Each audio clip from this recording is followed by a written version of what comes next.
I think it's so important too that we take time for ourselves, which kind of brings me into our second part of our conversation. And we kind of talked about it yesterday, is our health, how it's so important, and what your struggles have been. You have mentioned that you have lupus and Sjögren's disease, which I kind of learned too. My mother had both of those. Okay. But I still didn't understand a lot of it. So if you could just kind of give me, like, you know, what that was like for you. Yeah, so I first discovered one day when I think it was in my young 20s. It was dead of summer in California, and it gets like 100 to 115 degrees in the summer. It's dry heat, but it's hot, you know? And out of nowhere, I broke out in this full body rash. And at first I was like, do I have ringworm? Like, what is this? And it wouldn't go away. And I mean, my entire arms were covered, my legs were covered.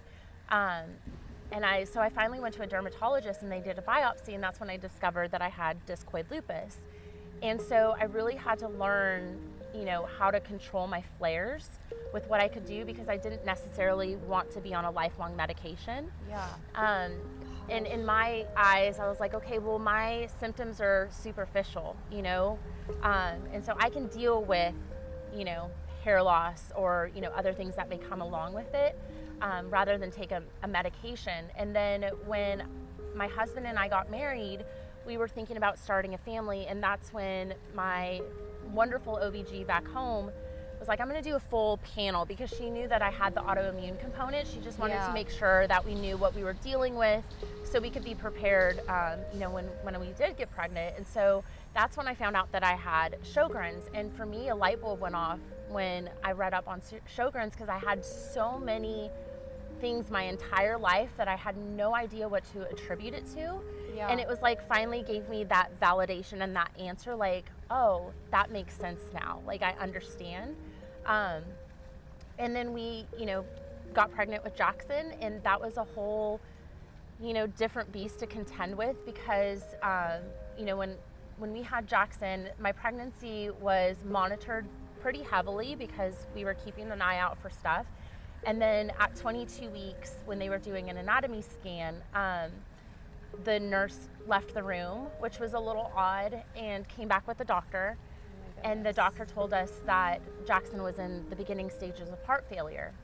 And when you have, like, your entire life, you know, all I wanted to be was a mom. Oh. I can't talk. It's okay. To finally have that, and then think that you can lose it just like that, it was terrifying. And thank God for my OB, who was so proactive in getting me that specialist on the front end, because he knew exactly what to do to, you know, kind of limit the damage that my body was doing, because my body was attacking him. Which is like a whole other, you know, set of guilt that you feel as a mom. You know, you want to do everything to protect your child, and so the fact that your body is doing what it can to hurt him, it was heartbreaking. It makes you feel a certain type of way. Absolutely. So we were monitored week by week with full anatomy scans to see if there was any progress that was taking place with his heart failure.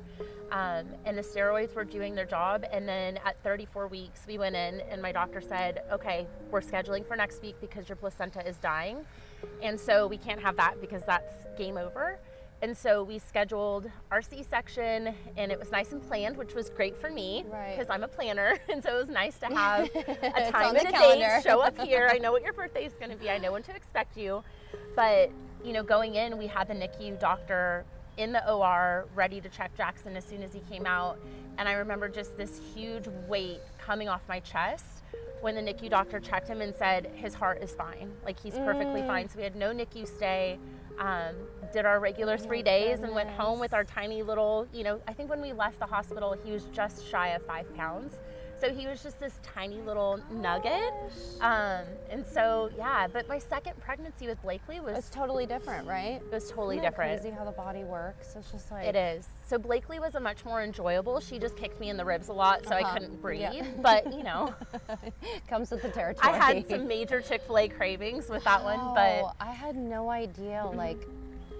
I mean, I can't even imagine going through that. I mean, I'm a new mom myself, so, it's hard. It's so You know, we love our hard. babies, and you know, we can't imagine anything happening to them, No. whether it's like scraping their knee or, No. you know, whatever. Your heart immediately sinks. And so How was your husband during all this? we had our moments. My husband is he's so strong, and he was the rock. But Yeah. that day that we found out, we just went home and went to bed and just felt our feelings. And, you know, it was scary for him too, because, Yeah. you know, he feels helpless. Yeah, It's not his absolutely. body, No. and it's his wife's health, it's his son's health. And so I think it was a lot for him, but he was such a rock through that whole thing. So I can't imagine dealing with that with anybody else than him, you know? Well, and that's why you guys have each other. Yeah. And you have such a beautiful family. I've seen your kids. love oh them. my gosh, it's so cute. love What are them. their names again? Jackson and Blakely. Jackson and Blakely. They're adorable. Yes, thank you. They're adorable. Okay, we're gonna move on to something a A little little more lighthearted. happy. I love you, and thank you so much for sharing that, Yeah. because it's gonna help a lot of women out there who are literally going through the same thing, if not something different. Yeah. So I appreciate you for being vulnerable today you. and sharing that Yeah. moment. Well, and I feel like it's something that needs to be talked about more, because a lot of times with hair loss, yes, you have a Yeah. genetic hair loss component, but a lot of women are suffering from hair loss due to personal health issues. And so it's Absolutely. a double-edged sword, you know, it's Yeah. like you're trying to deal with this, you know, health crisis that you're going through. Yeah. And then on top of that, trying to psychologically, you know, wrap your brain around losing your hair on top of it. So it totally. can be a lot to go It's through as a woman. And like I said before in the beginning of our chat, it's like you're also having to be a wife Yeah. and take the kids to school and cook dinner and do all the and work Yeah. and do all these other things. And sometimes inside you're just like, there's a little part of you dying inside know. because I need you're a like, break. you need a break, and it's okay to Yeah. have those moments. Yeah. You don't always have to be on. Yeah. But that's what I think is so great about Wigs too, is that you don't have to worry about your hair. Yeah. You don't have to worry about it. has been. I tell so many people, if I grew the most fabulous head of hair Yeah. tomorrow, I would still wear I've wigs. heard that before. Like the convenience of wigs. Yeah. I mean, I could do I wouldn't go my back. makeup in 10 minutes, Yeah. throw a wig on, call it a day, and I never have to fuss with. Yeah. I mean, especially with synthetics, it's really nice because, you know, if we get caught in a rainstorm or it's super humid out, Yeah, which happens absolutely. in the summer, I don't have to worry about my hair frizzing up. And so it's so much easier, and it's just one less thing to think about.